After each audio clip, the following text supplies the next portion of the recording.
Hi friends, இன்றைக்கி என்ன ரெசிபினா hotel ஸ்டைலில் அரைச்சி விட்ட வத்த குழம்பு எப்படிங்கிறத நான் ஈஸியாக எப்படி பண்ணலாங்கிறத சொல்கிறேன். அதுக்கு என்னென்ன வேணும்னா, சின்ன வெங்காயம் ஒரு 15 தோல் உரிச்சிட்டு இந்த மாதிரி நறுக்கி வச்சுக்கோங்க.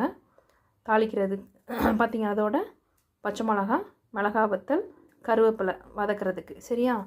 தாளித்து கொட்டுறதுக்கு எது எதுன்னா கடுகு, ஜீரகம், வெந்தயம், துவரம்பருப்பு ஒரு ஸ்பூன், சின்ன ஸ்பூனால் போடுங்க, ரொம்ப நல்லாயிருக்கும். சரியா?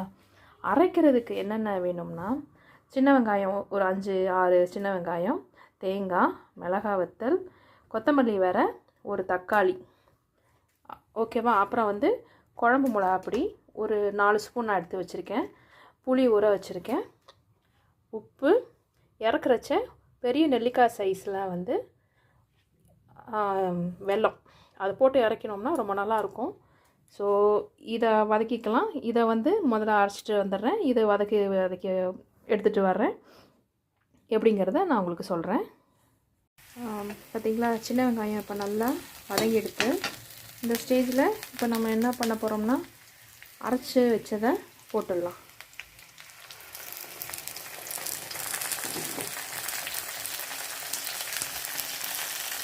அதே மாதிரி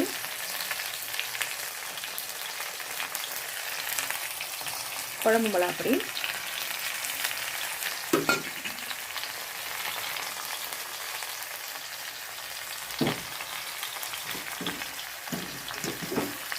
இந்த குழம்புக்கு தேவையான உப்பு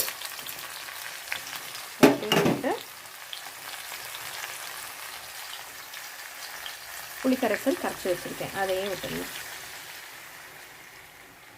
நல்லா கொதிக்கட்டும். நல்லா கொதித்து அந்த கன்சிஸ்டன்சி நல்லா திக்காக வந்த உடனே இறக்குறச்சே வெல்லம் போட்டு இறக்க வேண்டியது, அவ்வளோதான்.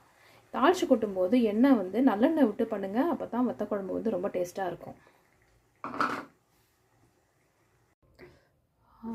இப்போ பாருங்கள், ஹோட்டல் ஸ்டைல் அரைச்சி விட்ட வத்த குழம்பு ரெடி ஆயிடுச்சு.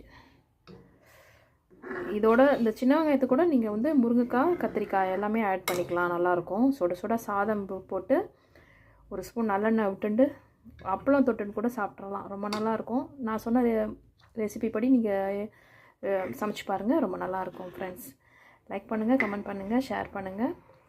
தவறாமல் என்னோடய சேனலை பாருங்கள். தேங்க்யூ.